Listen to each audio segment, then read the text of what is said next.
Welcome to the Real News Network. I'm Paul Jay in Baltimore. In Egypt, thousands of opponents of Egypt's Islamic president clashed with his supporters and security forces across the country Friday, burning several offices of the Muslim Brotherhood in the most violent and widespread protest since Mohamed Morsi came to power, sparked by his move to grant himself sweeping powers. The critics of Morsi have called him the new pharaoh, as he passed edicts allowing him to overrule any judicial oversight and giving him essentially dictatorial powers. Now joining us to talk about all of this is Hamid Dabashi.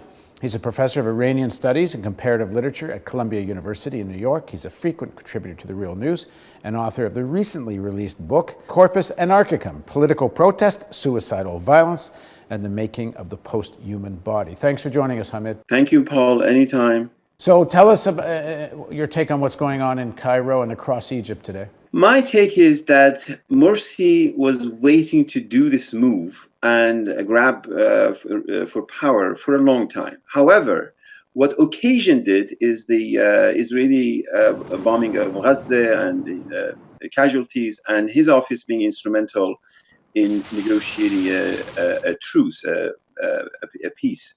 Momentary peace is not particularly meaningful, and it is not something unusual. You know, back in 2008, 2009, Hosni Mubarak did exactly the same.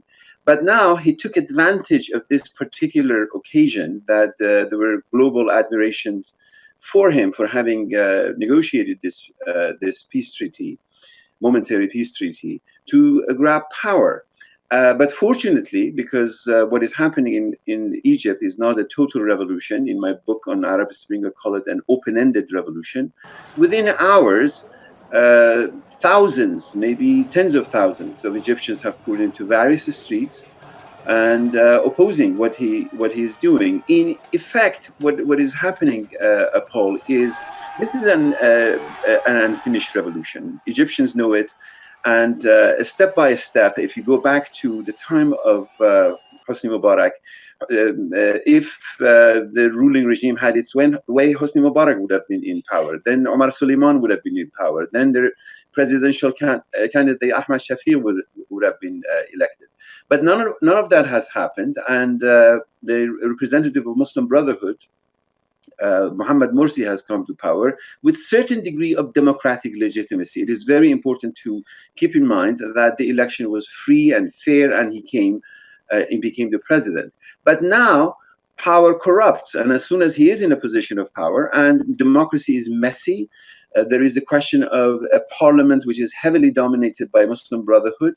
And the judiciary has been acting as a bumper against the drafting of a constitution in which the Islamist agenda, the Muslim Brotherhood agenda, would have been dominant. And many other factions of the revolutions are very concerned and unhappy with the possibility of that constitution. And he tried to take advantage of this particular moment in time when he has global appreciation to dispense with the judiciary and by sort of create a smokescreen of retrial of Hosni Mubarak, in effect give the parliament, which is heavily dominated by his faction, the possibility of drafting a constitution that would not be accepted to many Egyptians.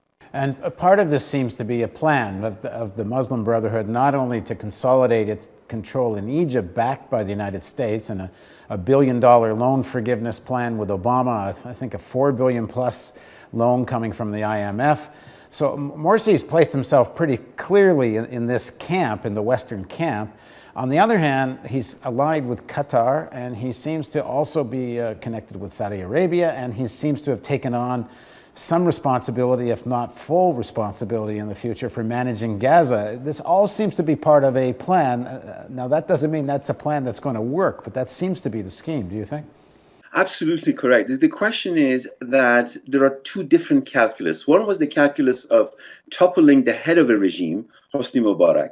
And now we are entering into a second calculus, which is the regime that was in power, dominated by the army, which is heavily influenced by the Americans, and also the Muslim Brotherhood, that is very much in need of money and support and regional coordination with Saudi Arabia, that would keep it in power. Now, those of us who are following this closely knew this from Bahrain. Bahrain is really the critical question. As soon as Bahraini activists were denied access into entering into Egypt, antennas went up that Mohammed Morsi is having an understanding with the Saudis because of the money that he needs from the Saudis and the Qataris, not to allow Bahraini activists to enter Egypt in order to consolidate with their Egyptian counterparts and do what Egyptians have done in Egypt, to do it in Bahrain. So there is no doubt that the Saudis and the Qataris and the other Gulf areas, I mean, they are scared by these revolutions. These are massive and open-ended revolutions, and anything that can happen. And like all other rich people, Adelson here in the United States tried to buy a president for Israel and failed. They think they can buy everything. So your sort of formulation where Morsi is headed, and also not only Morsi, behind Morsi, the Egyptian army, and where, for example, New York Times yesterday had a new article about the understanding that is emerging between Obama and Morsi so far as the Gaza incident is concerned. And Obama has a deeply corrupting influence. And this, in fact, this move of grabbing power, you might consider it a consequence of the Gaza operation of the Israelis. Israelis are a critical factor in these counter-revolutionary forces.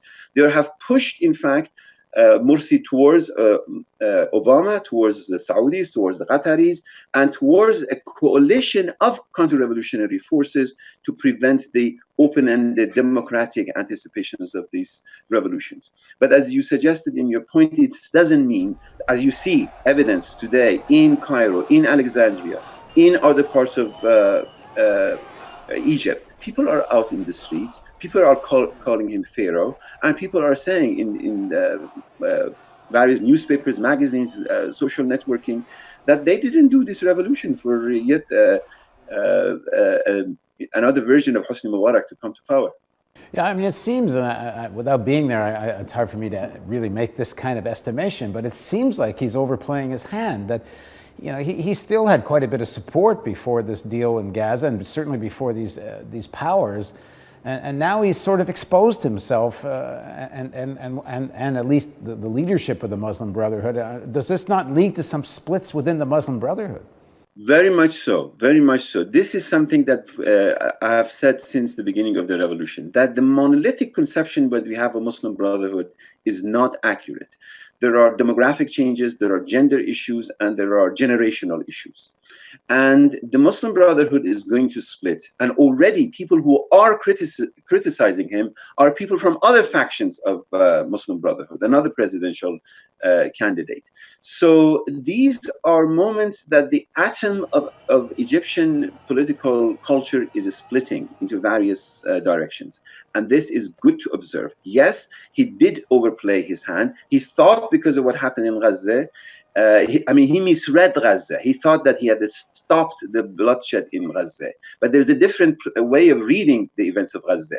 If he had acted in the region in a manner that showed that he has a mandate from the Egyptian revolution, Netanyahu would not have dared to attack Gaza.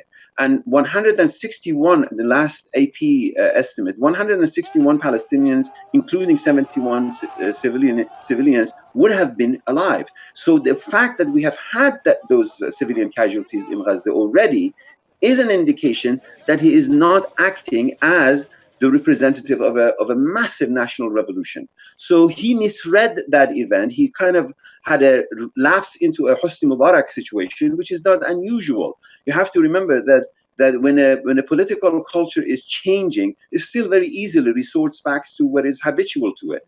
And the pressure that comes from the Americans, the money that comes from the Saudis and the Qataris, and the total implication of the Egyptian army into American military apparatus in the region is very difficult to dismantle. And the money that comes from IMF, the influence of World Bank, I mean, these are mighty forces. The only question is that a revolutionary leader has to trust the mandate that comes from the people.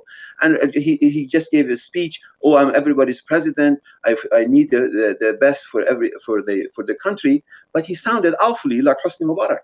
Thanks for joining us, Hamid.